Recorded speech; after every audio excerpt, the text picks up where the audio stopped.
You are listening to a Titan Talk with Charles and Jesse, your home for everything regarding DC's TV show Titans. Gentlemen, bring it on. Titans, go!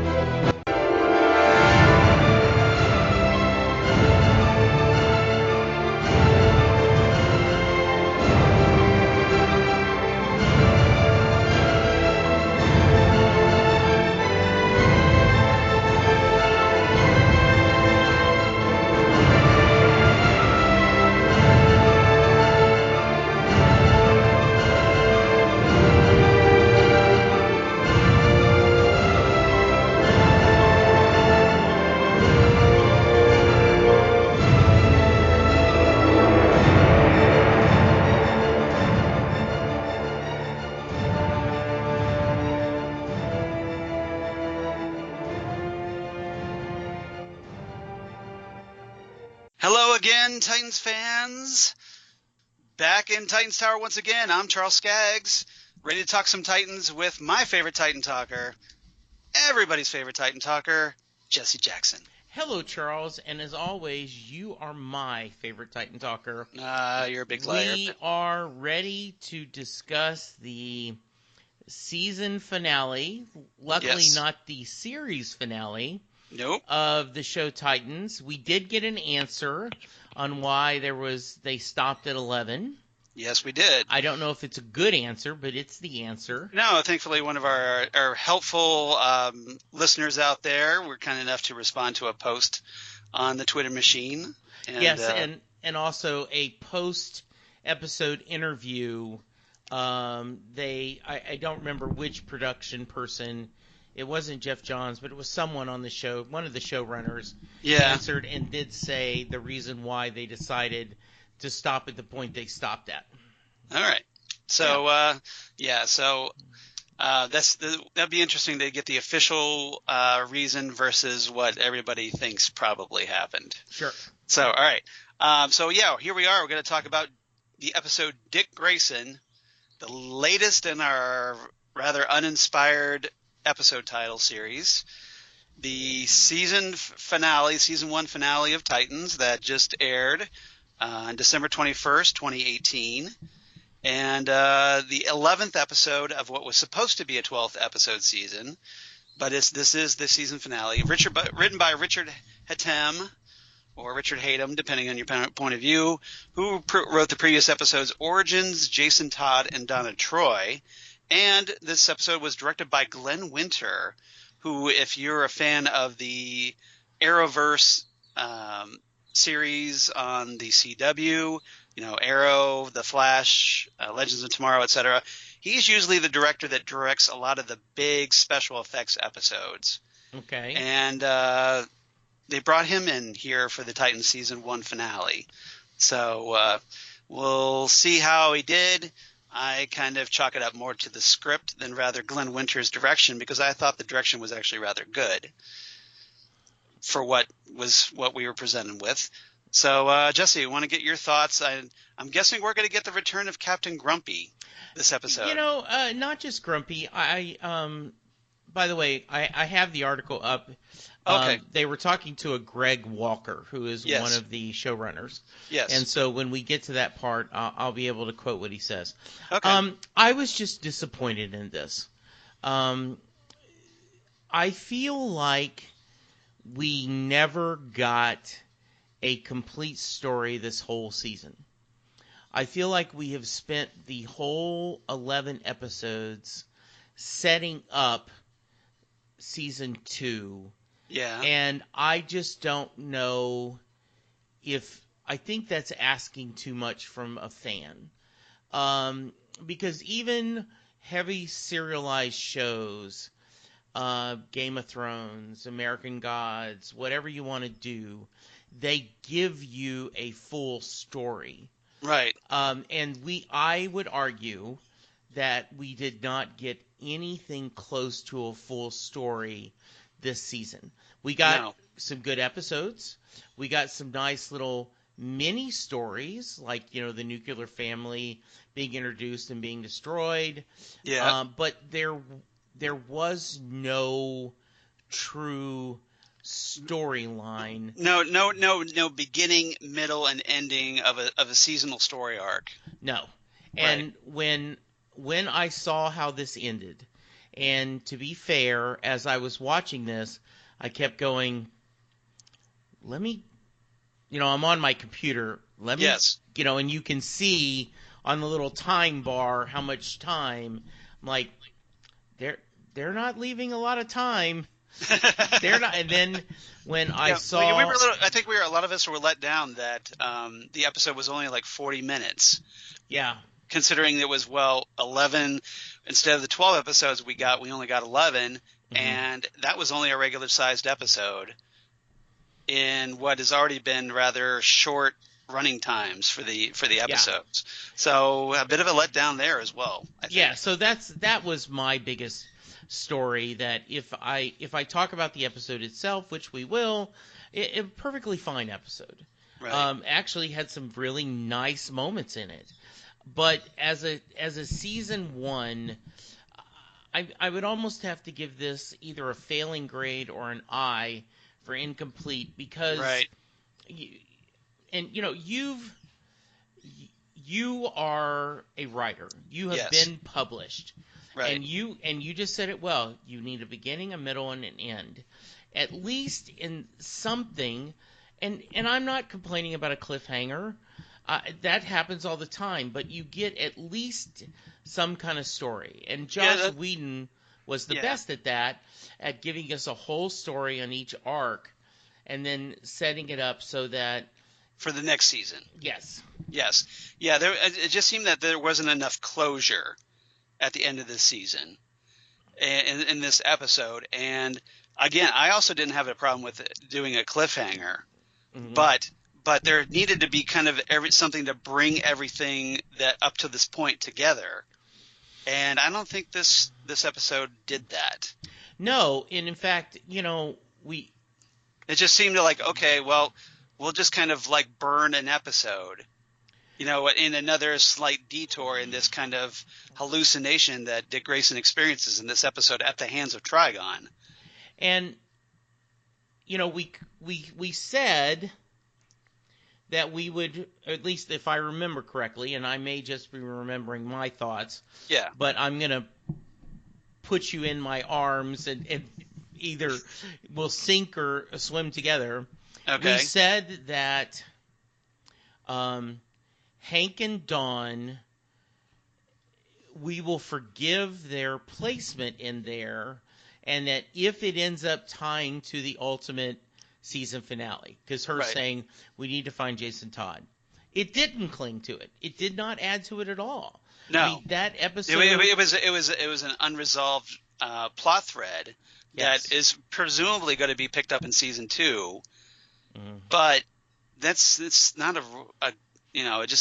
it seems like a rather horrible way to run a series. Yeah. So what Greg Walker says in this, and this is on tvline.com. Okay. He says that, I guess, that when they saw Dick Grayson being evil, the dark Dick Grayson, they said, holy moly, this is where we should end the season. So episode 1 of the second season, they are taking a lot of stuff that they were going to do in episode 12 and make that. And I don't know, yes, you got a great cliffhanger and a great image to end the series in that season, but I don't think you're counting a lot on your viewers to go, okay, I'll come back. And they did. They said, it's the TV line says, you're watching a cut of 11, and once Dick's eyes went dark, you decided, hey, we could just end it here, and then season 2 is what happens next. And the guy answers, yeah. It's really fun to be able to know where we're going to go with it. We're also going to use, in the season 2 premiere, to launch a new villain. So I just don't know. In fact, it does not work for me. I did not feel it individually. There were great moments in this season. Lovely moments. I am happy with the casting. I'm happy with the interactions. As we get into this details in this episode, we'll talk about some specifics. But just, I don't feel like they stuck the landing. Yeah. Now obviously Greg Walker's position is obviously a much more official line to the series. Right. And so I posted this question on our Twitter account. Okay. And we actually got some feedback regarding about why we thought that there was only, what happened to the 12th episode. Okay, good. So someone wrote in a MX period Tylea. Okay. And at Tylea writes, and Tylea basically says 2 episodes were scrapped this season. I think the episode titled Raven might have been a just-in-case finale for the show if it didn't get renewed. And there was also an episode called Starfire that was completely scrapped because, that was one of the episode titles we were given toward the beginning of the season that never materialized. Like we got the Coriander episode instead of the Starfire episode. So with this in mind, my take on this is that what probably happened is they had all the episodes, they basically reviewed them, and they found that maybe 1 or 2 of these episodes didn't work at all. Mm-hmm. So they cut them, they chopped them up, they edited these episodes around, and obviously they restructured the episode order, which we talked about earlier this season, like with the episode Doom Patrol, which aired the 4th episode instead of the 5th episode. So my personal theory on this, and I could be completely wrong, but my theory on this is that they essentially chopped these up, tried to make what they had work in some fashion, but ultimately it's a hollow result because of the tinkering, and probably they're maybe originally creatively they were going to go one route. And then they saw the feedback initially to that first trailer about how brutal Dick Grayson was and killing people and whatnot. Mm-hmm. So I think they had to tinker some more to kind of tone that down a little. And as a result, we get this rather choppy, uneven season. And things like Hawk and Dove, who were, as we remember, were supposed to be looking for Jason Todd to build up to this big conclusion.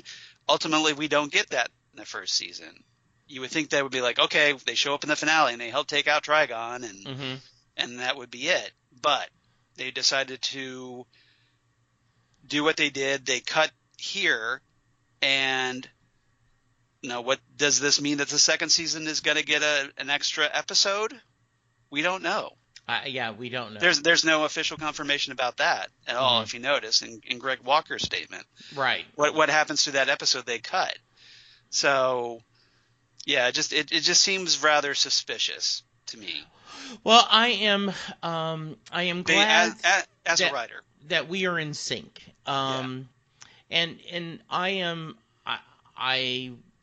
not like furious, and I'm not going to come back next season. Yeah, exactly. Not at all. I'm just saying it's not a deal breaker. No. It was an unsatisfying conclusion, and not in a way that often we're like, I can't believe they did us this. Yes.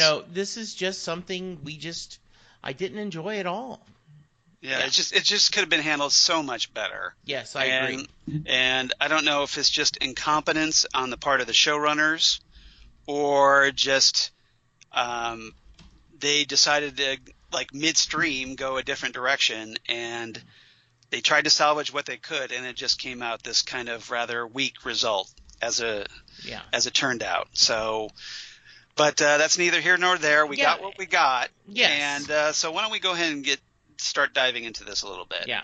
All right. So as far as guest cast this week, we pretty much just get some returning cast members. We get, of course, Seamus Daver as Trigon, and he also plays a character by the name of Captain Frank Finney if you're a rather eagle-eyed spotter, who helps in the manipulation of Dick Grayson in this episode. Yes. And then we get the return, of course, Alan Ritchson as Hank Hall in a cameo. Minka Kelly gets a little bit of a showcase here as Dawn Granger as Dick Grayson's fantasy wife. Or Dawn Grayson. Dawn right? Grayson, perhaps. Yes, At least she wouldn't have to change the initials on her towels. Exactly. Or her sweaters. Yes.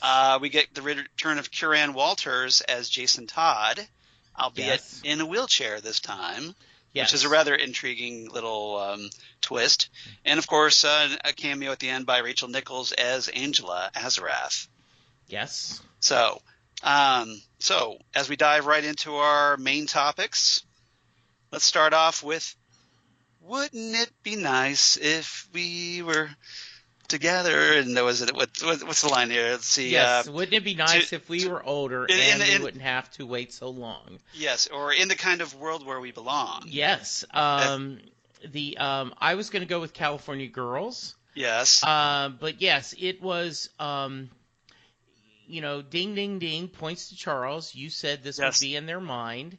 Yeah. And so they have set up a wonderful world where Dick is a police detective in Los Angeles. Right. He owns a lovely home with a great backyard with the grill and a pool.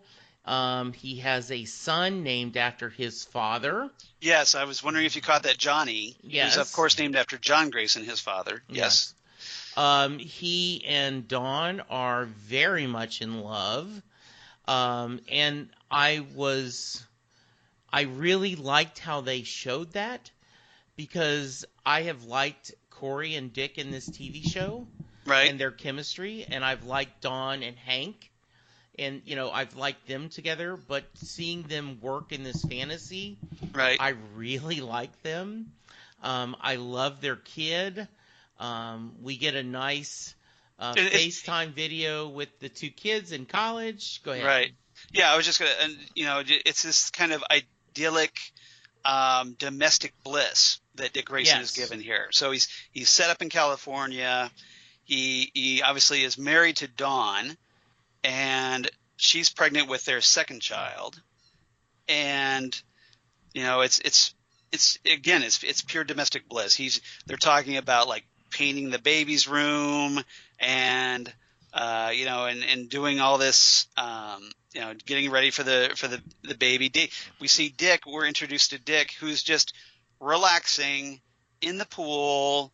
He's got like one of those little flotation things that he's laying on, and he has like a beer in there, and he's just kind of, his arms are back and to get to show off his washboard abs for all the girls and certain guys, and just looking very content and peaceful. Yes, and he and Johnny are playing, and Johnny jumps in the pool, and they're laughing and joking.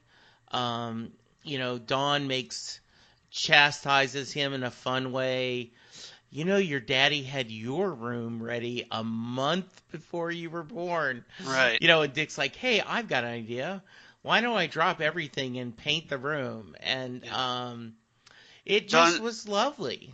Yeah, it was like just this warm, fuzzy, just love fest. Yes. And, just everything, obviously, when you contrast what we've seen from Dick Grayson up till now, the dark, brooding, kind of resentful toward his mentor, anger issues, violence issues, and all of that's been washed away, which, of course, is part of the trap that Trigon is setting up for Dick Grayson in this episode. Yeah, and he even gets Gar and Rachel are in college, and they're like, hey, can we come for Thanksgiving? Or it's going to be Christmas. And they kind of Skype with one another. And and you notice they don't get to have to yell Skype. No. When everything works perfect for them. And it was perfect because,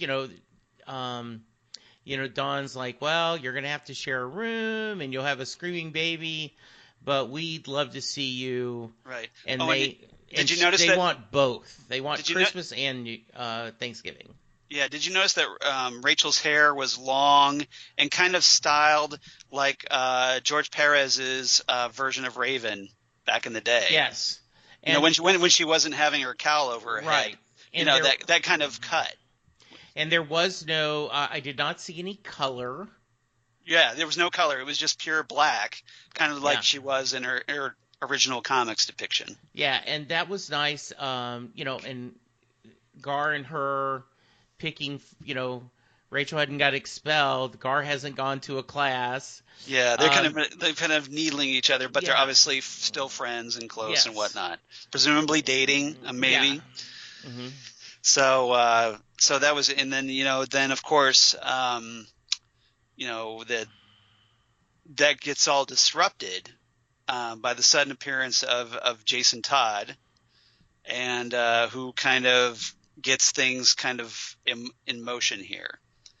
So what did you think about this whole idyllic fantasy? You just loved it, I take it. I did love it. I think they did a great job of making, every once in a while they made the screen shimmer. Right. Yeah, there was this kind of like little blue haze that kind of filled the screen, and then if you notice, like Dick would be watching something, and then the screen would abruptly shift. So it's like Trigon was constantly manipulating events, Yeah. even in this fantasy world. And I thought that was good that they're not trying to set up. Yeah. This is 5 years in the future. They just know they establish that Yeah. when they're talking. I was very happy with that. Now, what did you think about? Go ahead. I'm sorry. Go ahead. I was going to say, it's very clear. It's kind of a dream. Going back to one of your earlier topics, is this real life or is this fantasy? Right. Because he and Jason don't fly to Gotham together. No. I mean, Jason just goes away. So I assume Jason, because we do get a really nice discussion of Dawn and Dick discussing about what they should do and what he should do. Right. And her, I think very much in character, well, maybe you have to help him. And versus just, everyone wasn't pushing Dick, to take this dark path. I think at the original, when it's in California, Mm-hmm. everyone is pushing him to stay happy. Right. Yeah. It seems like more just that Dawn's reaction to the whole thing is, well, okay, if you don't go try to confront Bruce, who's going to do it? Because, well, let's see, like Alfred's dead in this continuity era, this dream world. Barbara Gordon is missing, so Batgirl's not on the table. And Superman and Batman had a falling out years ago, as we're told. So essentially, Dawn feels like, well, I don't like you. I don't want you to go, but you kind of need to go. Yeah, and I thought, because if you don't, who will? And I love that we got a mention of Superman. Right. I guess it helps when you're in DC, the DC universe. You're allowed to talk about any DC character whatsoever. That does kind of seem to be the playbook here, is that they're allowed to mention all the characters they want. Now, whether we can actually see them on screen, especially in this episode where we finally see Batman, but it's just quick glimpses of Batman.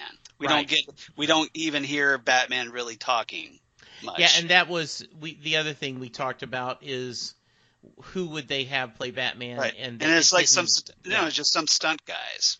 Yeah, same thing with the Joker. I mean, they did not let us see his face enough that you could tell who was the Joker. Yeah, because the Batman had pulverized his face by throwing him off of a building. Right. So rather conveniently. So certain characters, as we find out, and again, this is just Warner Brothers silliness, in my opinion, is that certain characters are off limits, especially the big characters like Batman, the Joker, Superman. Well, Superman at least gets available for Supergirl because they're so closely connected. So there's something special going on with that relationship. Yeah, and I liked the idea, and I thought it was a creative decision more than it was a rights decision. Of the idea is we don't want this to be who's Batman or who's the Joker. Let's focus on Dick Grayson, and that's why you saw the ventriloquist and Two-Face, from the death. Yeah, we'll talk about here in our second segment. But which I'm guessing is called Heroes and Villains. No, but that may be another segment. Okay, very nice. All right. So, but as far as we didn't really talk about Jason much, so let's just kind of set this up a little bit. So Jason shows up. He's in a wheelchair, as we find out that apparently the Riddler decides, hey, maybe I should start using a gun, and shoots Jason and kind of gives him Barbara Gordon's fate a little bit, that paralyzes him and puts him in a wheelchair. Yes. A la The Killing Joke a little bit. And so Jason's retired, essentially, and drops the nod that, it's been 5 years since their first encounter. So we've had this kind of 5-year gap. Presumably that Dick gave up being Robin and decided to set up this home life with Dawn, an actual family, and create a family. But he talks about that, that Gotham has somehow become worse, if that's possible, and the Joker kidnapped and killed Jim Gordon. So Commissioner Gordon's dead in this dream world, and apparently this is the straw that broke Batman's back a little bit. That Alfred's been dead for a while, and this just finally has been the last straw. So now he's decided the Batman is going to kill the Joker, and he talks to Dick and he says, well, you're the only one, you're the real Robin. You're the only one that Batman will probably listen to. That he even intimates that that Dick is the only one that Bruce may have actually cared about after his parents' deaths. Mm-hmm. And so, which is kind of like a big thing for Jason to do, to kind of reach out to Dick and say, hey, look, I know I'm not the guy. You're the guy. Yeah. And you're the only one that can stop him. I'm putting aside my own personal pride here, and to try to save Bruce. Yeah, I agree. So what did you think of that whole discussion? I thought there wasn't anything special about it, Charles. It was just this is how we get from point A to point B. Yeah. I have an issue. And it was more expository, I agree. Yes, and I have issues with the whole premise that Batman's losing it. Yeah. And so I'll save that till we get that. But I just it kind of was. Well, that was the whole big teaser hook, like, hey, we're going to see Robin versus Batman because Batman's gone off the deep end. Right. And we'll talk about that here in our third segment. But anything come up with? I mean, were you glad to see Jason Todd again, or was there any? I thought it was interesting. Okay. But I'm not. I mean, it worked for the story, the episode that they were trying to tell. I just don't think the story was what they needed to tell. I agree. At this particular point in time. Yeah. So it's more of my frustration with the idea, the story idea, rather than the execution. I agree. So because I thought what they had was executed pretty well. Yeah, I think that's well said. Yes. Yeah. All right, so let's move on to our second topic. God only knows what I'd be without you. All right. So I want to talk about Dick going to Gotham and Dick and Corey in this segment. Okay. So we go to Gotham, and Dick sees how that Gotham has actually gotten worse. and he sees the Joker dead on top of a car. He goes to the crime scene, and he meets a rather familiar-looking Captain Frank Finney, who we know because, hey, it's Seamus Daver, and so obviously it's Trigon Yes. there trying to manipulate events. So I want to kind of talk about that, and then I want to talk about Corey, who we find out in this episode has apparently joined the FBI and gotten some hair straightener and changed her color of her hair. And you should be happy she finally changed her clothes into something, less gaudy. Yes, she did, though she's still in purple. Right. But, hey, it looks good on her. It's a good color. Yeah, no. Yeah, I agree. So what did you think about this whole, Dick going to Gotham, being, overtly manipulated by Trigon and then meeting Corey later on? So the topic I was going to pick is I know there's an answer. Yeah. You obviously approve of my Beach Boys theme. Yes, it did. Yes. The great from Pet Sounds. Yep. Because I know you're a Beach Boys fan. Yes, I am. It's a little. You have to kind of. You kind of have to accept the idea, what they're trying to do, whether you agree with it or not. Yeah. So as we've talked about, it's a little weird to me, and I'm not sure I'm happy. The premise is, oh my God, we need to do this, when I'm like, no, you don't. Batman's not going to lose it. So, it was interesting to see. Well, apparently he does lose it. Well, only in this world. Yes, I know. Only in Trigon, because evil Trigon's changing it. But as far as Dick knows, this is the real world, and Yeah. and this is a trap. So while I'm thinking about it, for anyone wondering what they're doing here with this whole manipulation of Dick Grayson, it's kind of a nod to the Marv Wolfman George Perez storyline, The Terror of Trigon, which was from the second series of the New Teen Titans, so volume 2, issues 1 through 5, and which was Trigon's return and eventual death in that storyline. Okay. And what happened, especially in issues 3 and 4, is one by one, the Titans get corrupted by Trigon's evil. And to kind of make things even look even more hopeless. They become evil versions of themselves. They end up killing, whatever, in their own. They each have their own little fantasy worlds, and they end up killing someone in that fantasy world. And eventually, they become, because of that, they become corrupted, and their eyes turn red, and they're kind of grayscale versions of themselves color-wise, and all black, white, and shades of gray. So what I think this episode was doing was essentially a nod to that. Okay, I can see that. If you remember that storyline, if not, I definitely recommend going back and reading it, because I definitely reread it after this episode, and so I kind of get what they were trying to do. They were trying to do a nod to that, hey, look, things are really bad because even Dick Grayson is being corrupted here.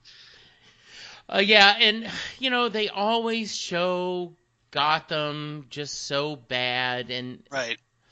I just feel like we've seen it before. But you notice in this episode, it was Dick's even Dick was just damn, things have really gotten bad.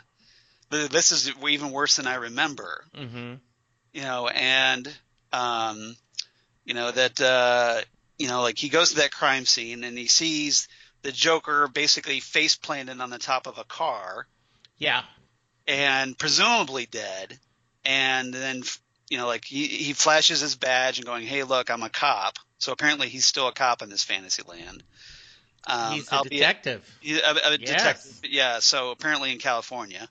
And Captain Frank Finney comes along and Dick points out, and I thought this was rather cool, that he basically points out like that to Finney. He goes like, well, obviously, this guy was thrown off a roof, and you can see by how like the angle and the way the windows were blown out and whatnot. And I thought that was rather cool. But of course we know that Finney's Trigon, so we know that he's just kind of like smiling to himself through this whole scene. Do you think? I thought that it was a little bit. I thought Dick would not have given up on Bruce that quickly. Right. It seems like he would have been. Well, and I think what happened was, and if you notice that we had that little scene where he confronts Bruce briefly in the hospital room. Yeah. Like he was willing to give Bruce the benefit of the doubt because back in the original crime scene, the Joker twitches and shows that he's alive. Right. And Dick tells Bruce like, "Hey, look, you haven't gone over the edge yet. Mm-hmm. You haven't killed yet. Right. So there's still time to come back." But then when Bruce shows up in the Joker's hospital room and kills him there, then essentially he knows that Bruce is tipped over the edge.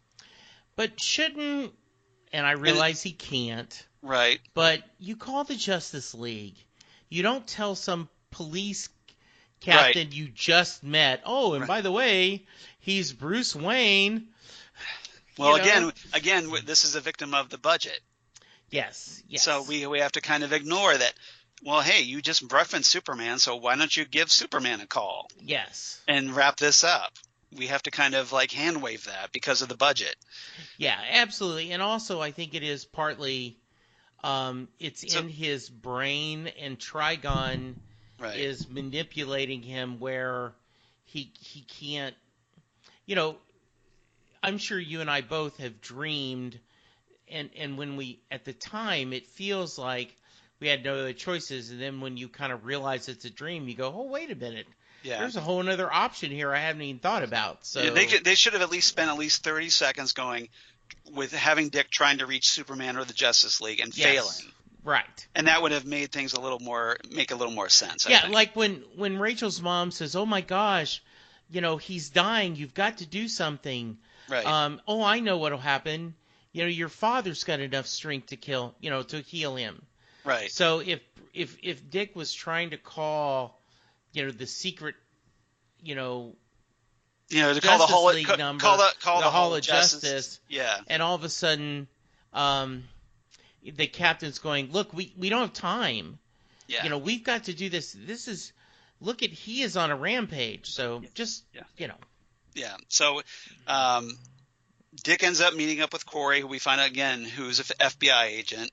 And she kind of, they walk through Arkham Asylum, and we talked about this, where apparently Bruce decided, well, hey, I'm not going to stop at the Joker now that I killed the Joker. Why don't I just take out all of them? So apparently he went to Arkham Asylum and kills the Riddler. We see Two-Face because of his coin. Right. And we see the ventriloquist, which I thought was a rather cool addition, kind of unexpected. We actually got to see his dummy Scarface, which I thought was kind of cool. Yes, very cool. Because the ventriloquist, is one of those minor Batman villains that kind of gets overlooked a lot. So I thought that was kind of cool. And obviously there's blood and they're all dead. And presumably at this point, after seeing that, well, hey, Bruce hasn't just killed the Joker, he's killed a bunch of villains. He can't be redeemed now. So this is what supposedly we're told is the reason why he goes to Finney at the GCPD and tells them, look, okay, Batman's Bruce Wayne, and I'll tell you this, but you got to let me lead or oversee the operation to take him down. Yeah. Because I want him brought in alive. Right. So which is still kind of a credit that he still wants, but he doesn't want Batman killed. He just wants him taken into custody. Yes. I get that. It just go ahead. No, I'm just going to say that. You. Yeah. This is the from a story structure. This is what this is. Yes. what drove Dick to do what he did. Now, whether you agree with it or not, I get that. That's definitely Yeah. open to debate. So Absolutely. So I get that. Ultimately, he confronts they basically break into Wayne Manor. So this is essentially the darkest timeline where the cops go after Batman, and they get into the Batcave, and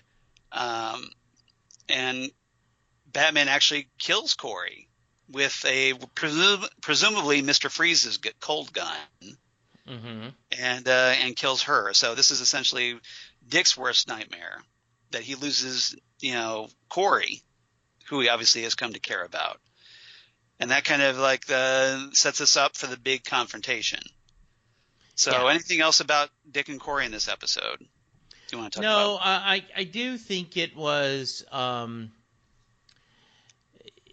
it starts, they're jacking with Dick's mind when he calls the night before, and Dawn's like, I don't feel well, the kid's sick, and he's like, oh, wow, okay, I'm going to come back.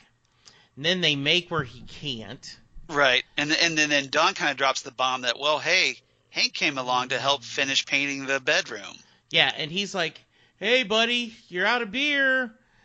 So it appears and he's they're like, wait, at least what, friends. Like, why did, but there's still this jealousy here. Right.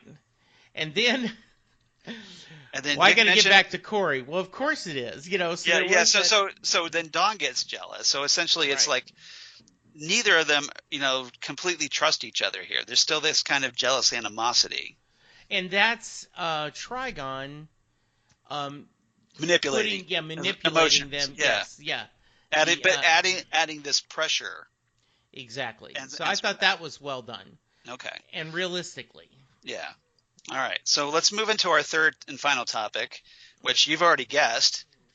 Heroes and villains. Just see what you've done. Yes.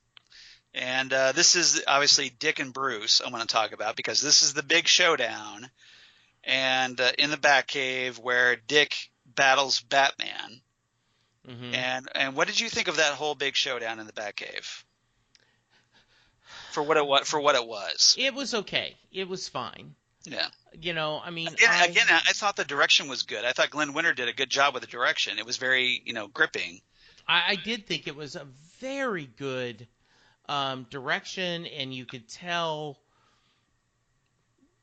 they're trying to work through this. Yeah. And so, yeah, I liked it a lot. I thought that you wonder at times, where were they going to go with this? Right. But yeah, I liked it a lot. I was happy. The actual,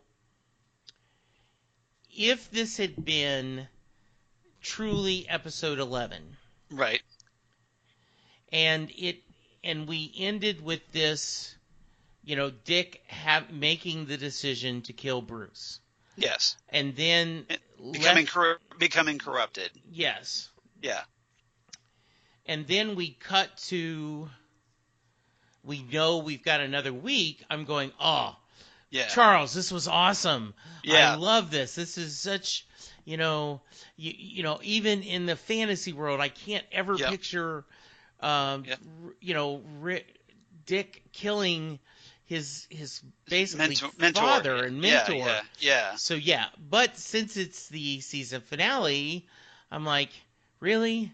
You didn't give us enough story. So there we go. So your argument is, if there had been a 12th episode, that would have resolved everything, or at least got us, where we got to see maybe Hawk and Dove and Jason Todd in play, or maybe Donna and Corey, who we were left trapped outside by whatever protective force field's keeping them from entering Angela's house.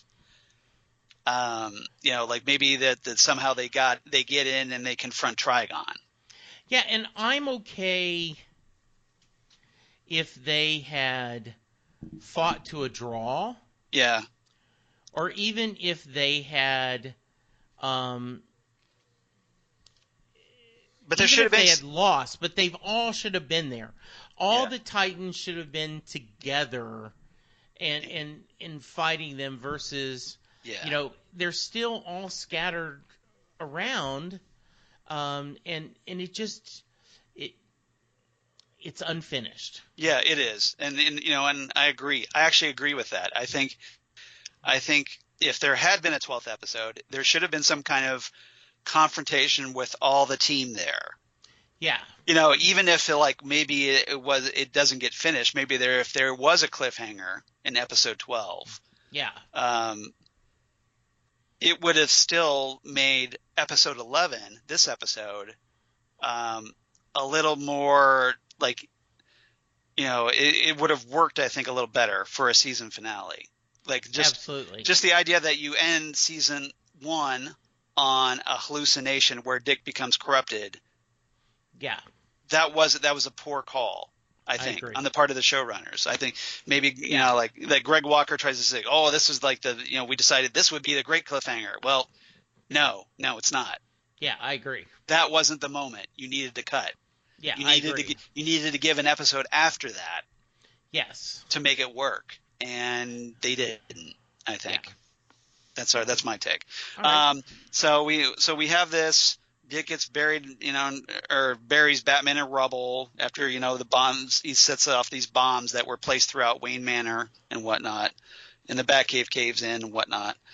And then he, of course, puts his foot on Batman's throat, presses down. We hear a snap, and then we the camera does this 360 motion, and we get revealed that, well, hey, we're back in the living room of Angela's house, back at the end of episode 10, where we had the cliffhanger there, and Dick's eyes have gone all raven-like. They become black, and they have that kind of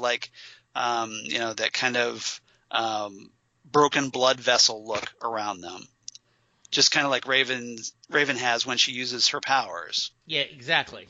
And Rachel, of course, is horrified. She's just she pleads with her father, let him go. And Dick is just hey, I'm home or whatever. This is natural. Yeah. You're going to be, and all of this. Great. So essentially, Trigon manipulated Dick into becoming evil so that he could manipulate Raven by crushing her hopes and dreams. Yes. By corrupting the people that she loves. Right. So basically there's this whole nice big demonic family happening, and that's essentially our cliffhanger. But again, I don't think it works for the season finale. We don't know. So Corey and Donna are outside. Right.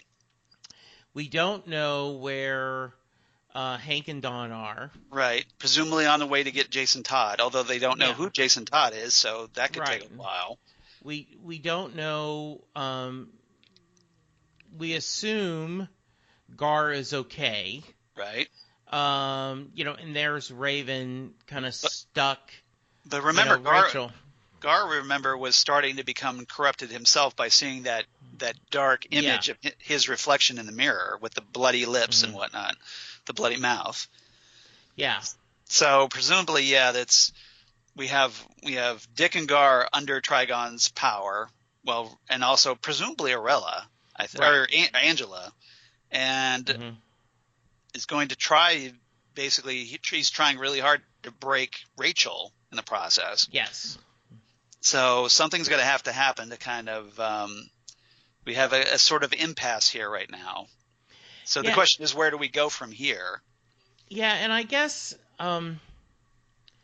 maybe we're just grumpy old men, and we're okay with this. Well, speak for yourself. We're grumpy men, then, let's say, because maybe other people didn't mind it. They just thought it was cool. Yeah. And see, I just think it's not how I wanted the season. Yeah. I just don't feel all the pieces are there for a good first season. I just would have shuffled them around a little bit more. Yeah, I get whatever tinkering they decided to do. They kind of needed to tinker a little more, in my I opinion. agree, absolutely. That the decisions they made, we don't know obviously behind the scenes. We have no knowledge of what really happened with this season. Mm-hmm. But it just feels like, yeah, it wasn't working. They tried to fix it. They sort of fixed it, but couldn't stick the landing here in this final episode. And I'm not sure. I mean, there is a lot of there's a lot of good in this series and this season. I think overall, I love the casting. I love the way they're writing the characters overall. Right. I'm okay with, Dick being this. I've gone a little bit toward the dark side, and I've got to figure that out. I've, for Corey's journey of remembering has been good. Right. There's a lot to like in here. I just think it felt to me like the pieces were just starting to come together, and then this finale happens. Yeah, exactly. And it kind of derailed them. For one thing, it derailed the momentum. Yes. Kind of like the Hank and Dawn episode did because of where it was placed. Mm-hmm. So it just comes off as this very uneven, choppy season. Yeah. And instead of building up to a powerful climax, even with a cliffhanger, it just kind of like, okay, things are moving. Okay, we're going to stop. And then things are moving, and then we're going to stop. Yeah. And that's kind of how it felt to me, at least. Mm-hmm. So now we haven't talked about this yet. We did get if you watched all the way past the credits, we did get a bonus scene teasing season 2, because we take a little trip to somewhere in Metropolis, as we're told. Yes. Specifically Cadmus Labs. So if you're a Superman fan like I am, you had to be geeking a little bit over this. We see that Subject 13 has escaped, and he's rather a young, muscular boy. A very muscular boy. Yeah. And he decides, well, hey, I'm going to go get this dog, who just happens to be a white furred dog, out of this cage that's kind of bathed in kind of a green light, presumably kryptonite, perhaps. Maybe. And maybe the red glowing eyes might be heat vision. Yeah, so basically what we're teased with this, and as he's breaking the cage, we see a very familiar S-shaped tattoo. Yes. Which is kind of like in barcode form, which is kind of very reminiscent of the New 52 Superboy. Mm-hmm. If you're familiar at all with that character. And so, yeah, the dog's eyes flash red, presumably heat vision. And so presumably we're getting Superboy and Krypto. All right. Now we know I kind of read that Superboy was coming. I think we kind of talked about this briefly. But yeah, they're teasing Superboy and Krypto to add to season 2. So what do you think about that? All right, so I am going to embrace my old man persona. I will not make you the old man. I will say I am the old man. Okay. Why are you buying a new toy? You haven't played with your toys yet. You have brand new toys that are barely out of the box. Why are you bringing in a new toy? Yes, it's a cool and shiny toy. Well, Grandpa Jesse, I think I might have an explanation. Okay, go ahead. Okay, my explanation is that we don't know exactly when Superboy is going to get introduced in season 2. Okay.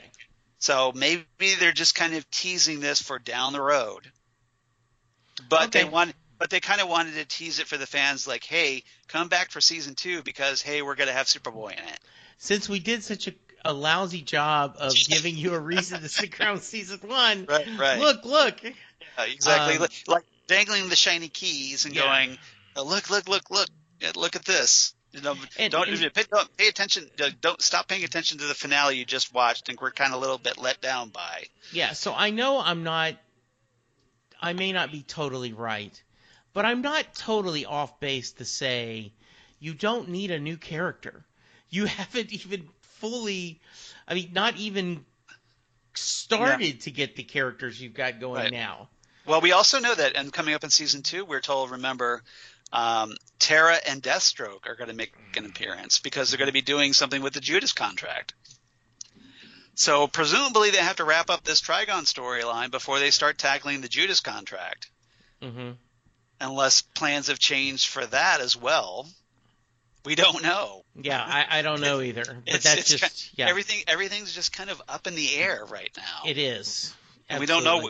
We honestly, and maybe this is deliberate, we don't know what we're going to get for Titan Season 2, do we? Yep. Nope, you're right. Could be. Yes. So we'll see. But presumably we're at least going to get Superboy and Crypto. Yeah, and I'm glad with that. I think it'll be nice. Depends on what version of Superboy we get. I'm guessing this will be like the Connor Kent, or like maybe like a hybrid version of the Connor Kent / Con-El, aka a clone of Superman. That was originally created for the Reign of the Supermen storyline back in the 90s. Yeah, which I liked that.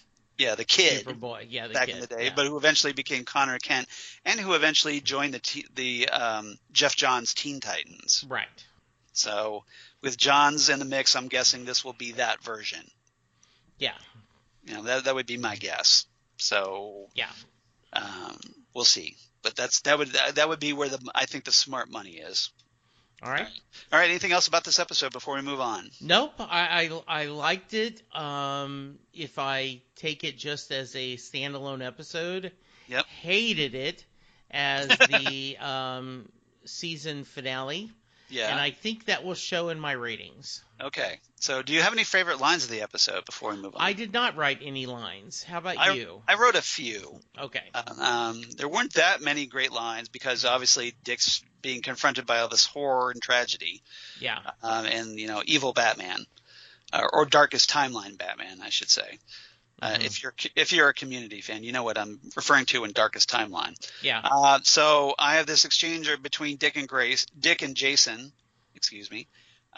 where Dick asks Jason, "So why come here and tell me?" And Jason says, "'Cause you're the real Robin, man. You always were, not me. The truth is, he was never the same after you left. Alfred said it, Barbara said it, even heard Superman say it once. I just didn't want to believe it. It's true. You're the only one he ever listened to. Maybe the only one he ever cared about after his parents died."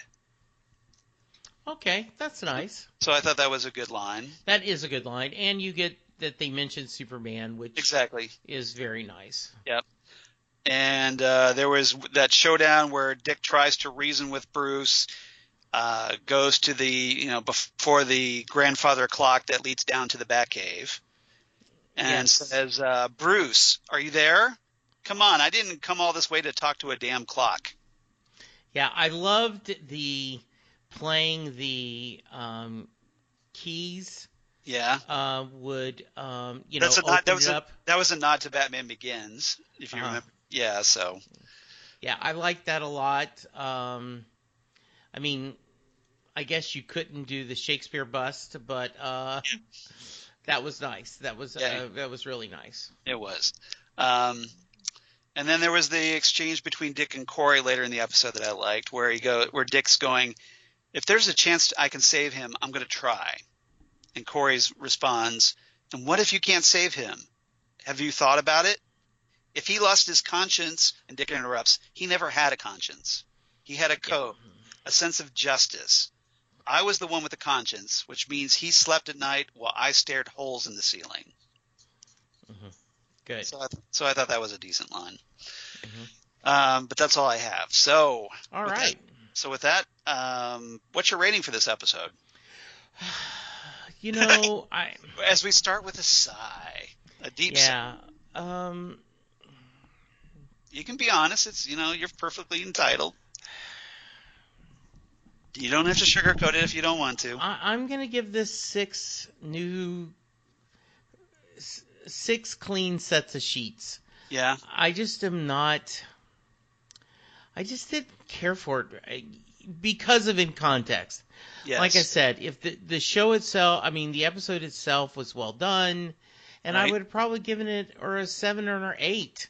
Yeah. But just with where it is and what the heavy carrying is trying to do, I would give it. Yeah, I'd give it a 6. Okay. How about you? I was more generous, but mostly because I liked Glenn Winter's direction in this episode. Yeah. Again, I didn't have a problem with the direction. I just had a problem with the script. Yes. So I gave it with Richard Adams' script. I gave it 7.5 grandfather clocks. Okay. Good. Yeah. So I mean, yeah. not a great episode, but it wasn't horrible. No. It just wasn't the episode I think that this series deserved for a season finale. Yeah, I agree. And especially the first season. yeah. I mean, you needed and I don't know, maybe DC maybe they have gotten so many people signed up for the service that they are so happy with it. Right. But yeah. So I just and then they've decided, well, hey, we got the season 2 pickup. We're going to plan for that. Yeah. And I think it was kind of the wrong call. That's just my take personally. Yes. Maybe you disagree out there, and that's cool if you do. Absolutely. But, that's my take anyway. All right. I do have some quick Titans Tower news. I want to run down.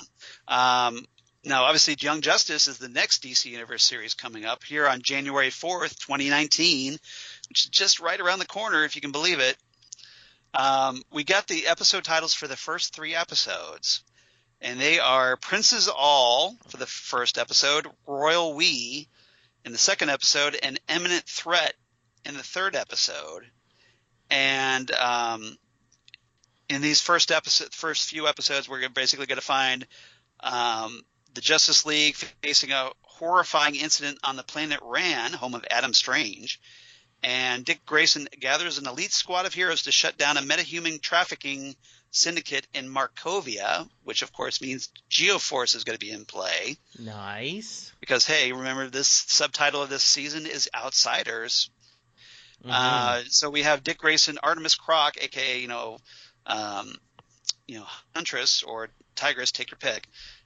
Connor Kent, aka Superboy, and Jefferson Pierce, Black Lightning, going undercover in Markovia to stop the Bedlam Syndicate's metahuman trafficking cartel. And the Bedlam Syndicate is obviously a reference to Baron Bedlam, an early Outsiders foe.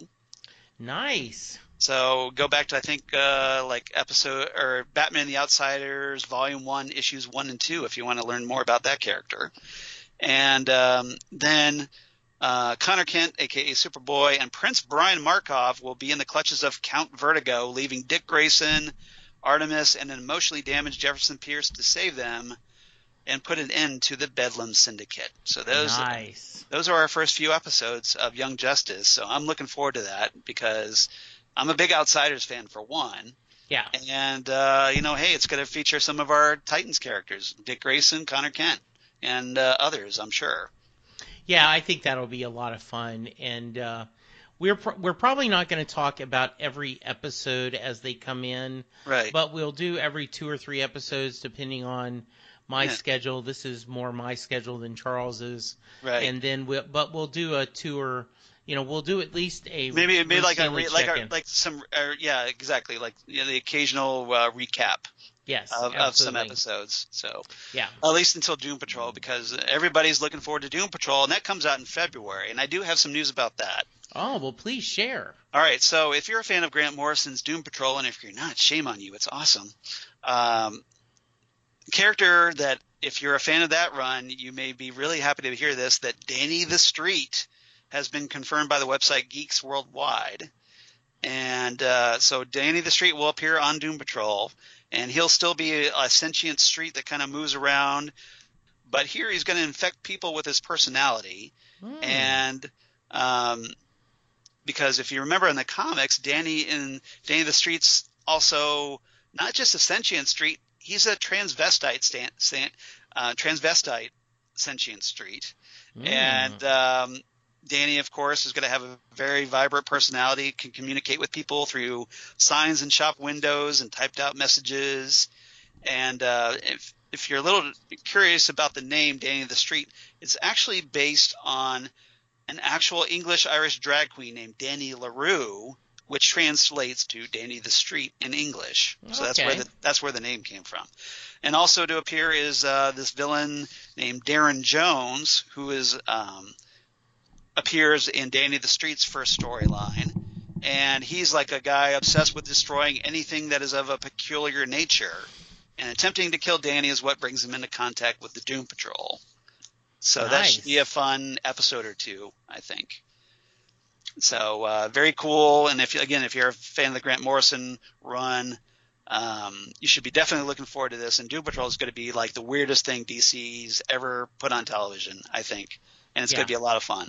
I think so too. So I know my brother-in-law John is really looking forward to Doom Patrol, and there's a bunch of people. Karen, our friend of the show, Karen Lindsay, is definitely geeked about Doom Patrol, and I think she's kind of hoping that maybe she'll join us for that. So that would be nice to have her in there every once in a while. Absolutely. Yeah, I think so, because she's a big Doom Patrol fan as well. All right. Yes. Now we do have some email. Nice. So we have actually some feedback. So we have, of course, DJ Nick from Milan, Italy. So I don't know if you want to read Nick's email, Jesse, or do you want me to? No, go ahead. You got it.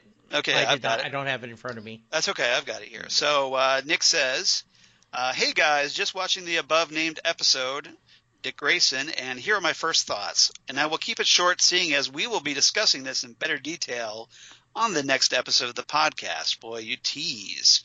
Indeed. All right.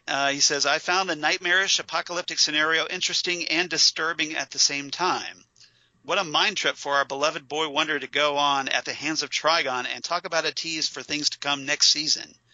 As most comic fans, I had to smile at the homages paid to such legendary stories as The Killing Joke, with Jason Todd in place of Barbara Gordon in the wheelchair, as I mentioned earlier. And DJ Nick continues, this ending definitely has me wanting more, though I'm sure most of us hoped we get a double feature and not a regular 40-minute episode, right? Yes. Yes. Super look forward to chatting with you guys in person, and he puts this in quote, so in person soon. Merry Christmas and happy holidays to both you and your families. Ciao, DJ Nick. Yes, and as DJ Nick mentioned, Charles and I are going to figure out a time to work with his time zone, and we're going to have a special guest star season wrap up. Yes, so that'll be our Titans Season 1 review with DJ Nick. Yes. And we'll be talking about that in our next episode. So kind of tease that a little bit earlier.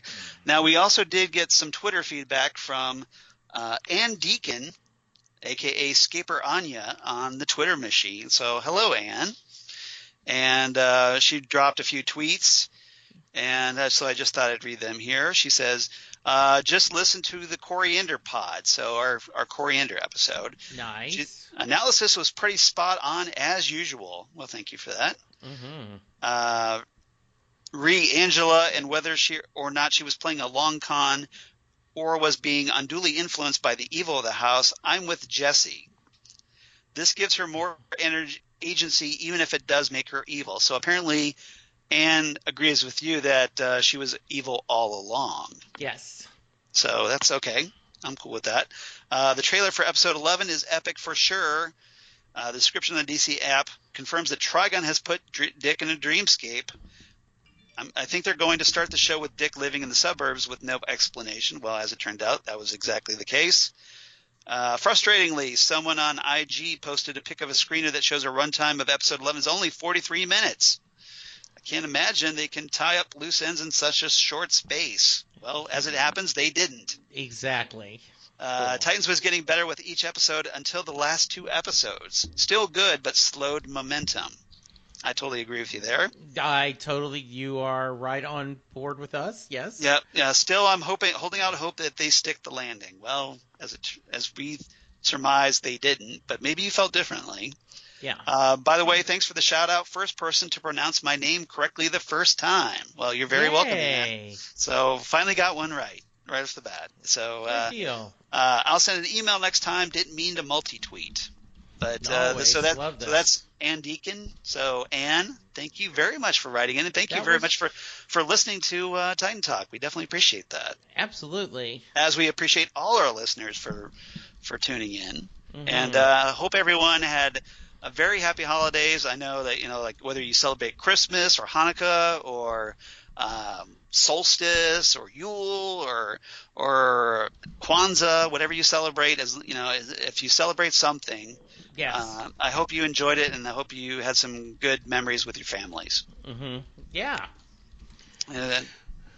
All right. So if you want to reach us on the Twitter machine, or like Ann did, or you want to email us like DJ Nick, you can email us at titantalkcast@gmail.com. That's titantalkcast@gmail.com. Don't forget the Gmail. Also, if you want to reach us on Twitter, you can reach us at TitanTalkCast, just like Ann did. Or on Facebook at Titan Talk, the Titans Podcast. We'd love to hear from you, so please like and follow us there. Because obviously we interact with everybody that drops us a line, and we try to get to everybody. And we really appreciate everybody who helps support the show and shares it with your friends. We definitely appreciate that. Jesse, where can they reach you? I can be reached at Jesse Jackson DFW on the Twitter machine. Yeah. I can be found on Facebook, Jesse Jackson. If you look up, I'm in Louisville, Texas. As I said, Charles and I both watch the Titan Talk Facebook page. Yep. So you can watch us there. And I will be back in the new year with new episodes of Set Lusting Bruce, where I talk to Springsteen fans from around the world. Mm-hmm. How about you, Charles? Well, of course. And then, of course, yes, we have had trouble scheduling our recap of the Christmas Carol Doctor Who Christmas special, but we will definitely be talking about the Doctor Who New Year's Day special on Next Stop Everywhere, the Doctor Who podcast. Right. So where else can they hear you, Charles? Well, of course, at Charles Skaggs on Twitter, at Charles Skaggs on Instagram. I definitely appreciate you guys liking and following me there. That would be great if you do. Facebook, of course, Charles Skaggs in Hilliard, Ohio. And my blog of geeky things. Damn good coffee. And hot. Damn good coffee and hot, where I talk about all the stuff we talk about here on Titan Talk, including other shows like Young Justice and Doom Patrol. Bunch of casting news coming out for Stargirl. All kinds of Justice Society members and Injustice Society members being cast right now. We got Starman, and we got Hourman and Dr. Midnight, and so lots of cool stuff coming up on that show down the road. But any news about that coming out about Doom Patrol and Young Justice or Titan Season 2, that's where you'll find it. Otherwise, comic book sci-fi news and news of my other podcasts that I do for the Southgate Media Group, including the aforementioned Next Stop Everywhere, the Doctor Who podcast with Jesse and Karen Lindsay, friend of the show. The Phantom Zone podcast that I do with Karen. Hopefully we'll be getting an episode of that out sometime soon. Fingers crossed for that. And Ghostwood, the Twin Peaks podcast they do with Zan Sprouse, wife of comic book artist Chris Sprouse, where we talk about all things David Lynch, Twin Peaks, etc., etc. So other than that, come on back next week. DJ Nick is going to make his official debut. You heard his introduction here last episode, which I thought was rather cool. Very cool. So thank you, Nick, for doing that. So we're just going to have to – one of us is going to have to reach out and try to schedule a time and figure this out. And we'll get a hold of DJ Nick, and we'll get this recorded as we recap Titan Season 1 and get Nick's thoughts on the season in full. So that should be fun. Absolutely. He has a very professional voice, and he's going to make me look really, really bad in the process. He's going to make both of us look bad. What are you saying? Yeah, So, exactly. Well, Charles, I hope you and the lovely Lori Yes. had a wonderful holiday. Right. And you continue on to the new year, and hope your new year is absolutely wonderful. Yep. And Jesse, to you and Linda and your son Chris and everybody and your family, definitely appreciate that. And wish you a very happy 2019 as well. And a happy 2019 to all of our listeners out there in Titan Talk land.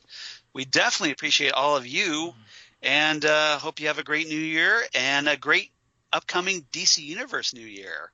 So as we get Young Justice and Doom Patrol and Stargirl and Swamp Thing and Titans Season 2 presumably returning sometime around October. Fingers crossed for that. So we'll see. And as news comes out, we, of course, will be right here to talk about it. So thanks again, everybody, for listening, and we will see you next time for our Titan Season 1 review right here on Titan Talk, the Titans podcast. Yay! Bye, everybody.